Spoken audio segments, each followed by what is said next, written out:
atas nama cinta, atas nama asa, atas nama rasa, atas nama jiwa.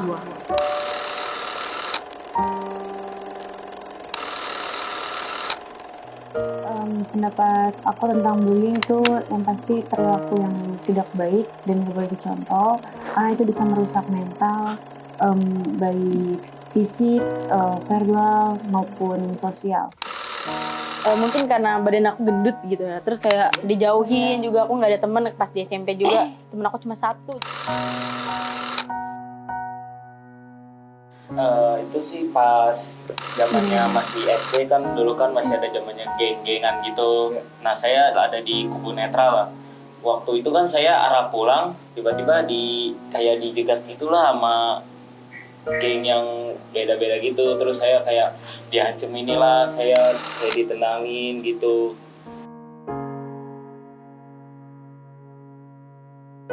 Kalau menurut aku sih, nah yang namanya kekerasan seksual atau mungkin perundungan itu pastinya harus dihindari gitu lah ya. Dengan mungkin bisa lapor ke guru atau mungkin yang berkuasa lah gitu intinya.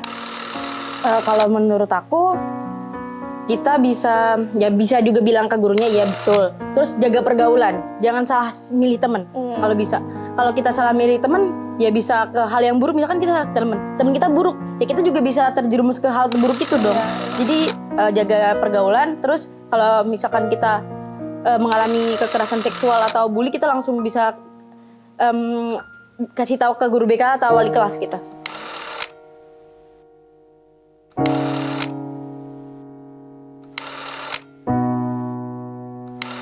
Kalau menurut saya si korbannya bisa kita temenin, kita support juga biar kayak nggak merasa sendirian. Terus orang tuanya juga harus support dia juga, kayak ya pokoknya support aja lah. Semoga bully itu ya agar tidak ada lagi, agar si korban itu tidak merasa kayak stres gitu akibat terbulinya dia gitu.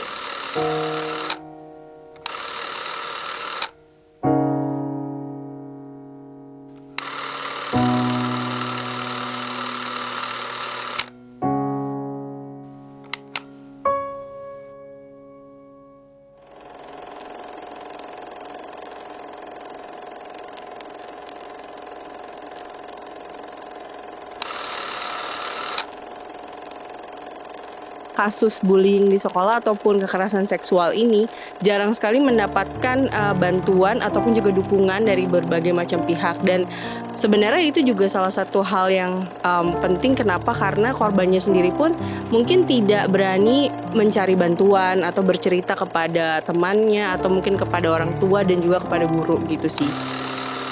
Bullying dan kekerasan remaja lainnya, kenakalan remaja lainnya itu tidak akan terjadi apabila dari rumah sudah ditanamkan hal-hal yang baik. Terkadang siswa itu ketika di sekolah akan berubah 180 derajat dengan perilaku di rumah. Artinya orang tua harus membangun kedekatan antara anak dan orang tuanya, sehingga ketika dimanapun si anak itu berada, anak tersebut akan membawa norma-norma yang sudah diberikan tersebut dimanapun dia berada. Ancaman itu mereka dapatkan yang mungkin jadi penyebab utama hal-hal kekerasan, bullying itu tidak terungkap. Saya sebagai wali kelas pun merasakan hal yang menyedihkan apabila anak didik saya mengalami itu tetapi tidak berani berbicara. Adapun pendekatannya, saya melakukan coba berbicara kepada semua seluruh atau siswa-siswi saya di kelas. Selalu mengingatkan bahwa apapun yang terjadi, mereka akan selalu dilindungi. Mungkin salah satu caranya adalah mungkin ketika kita dibully atau siapapun yang dibully dan kita melihat itu gitu. Mungkin salah satunya adalah kita bisa mensupport dia dengan cara kita membela diri atau kita laporkan. Mungkin sekarang kan zaman juga udah udah digital ya gitu. Jadi mungkin bisa kita abadikan di sosial media, kita bantu viralkan seperti yang sedang terjadi. Karena kan yang merekam itu sebenarnya juga yang mungkin sedang viral juga sekarang ya, mungkin teman-teman semua tahu di sini dan Bapak Ibu juga tahu kalau misalkan merekam itu sebenarnya salah satu cara yang cukup ampuh untuk di zaman saat ini. Kalau harapan dari aku, kita semua dapat bekerja sama untuk memberantas adanya tindak bullying dan juga tindak kekerasan seksual. Bahkan dari sisi korbannya juga kita harus berani untuk speak up dan juga cerita setidaknya sama salah satu orang terdekat yang paling kamu percaya kayak gitu, atau bisa juga sama orang tua atau di sekolah ada pihak BK kayak gitu. Dan juga untuk pihak terdekat seperti teman-temannya juga aku harap bisa memahami dan tidak menambah ketakutan yang dialami oleh si korban tersebut gitu. Sebagai orang tua selalu berusaha untuk membuat anak itu bisa percaya diri. Jangan sampai dia kehilangan rasa bahwa dia tidak diperhatikan, kemudian menjadi jatuh karena omongan temannya. Dan kita sebagai orang tua tentunya tidak luput dari terus-menerus setiap hari untuk menekankan bahwa kamu dilahirkan karena ada gunanya. Tidak ada orang yang hadir ke dunia ini hanya numpang lewat. Jadi pasti ada sebabnya.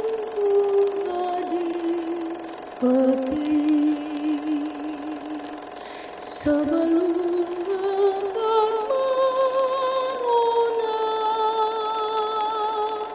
seorang pemuda menaruh harapan, seorang gadis terluka.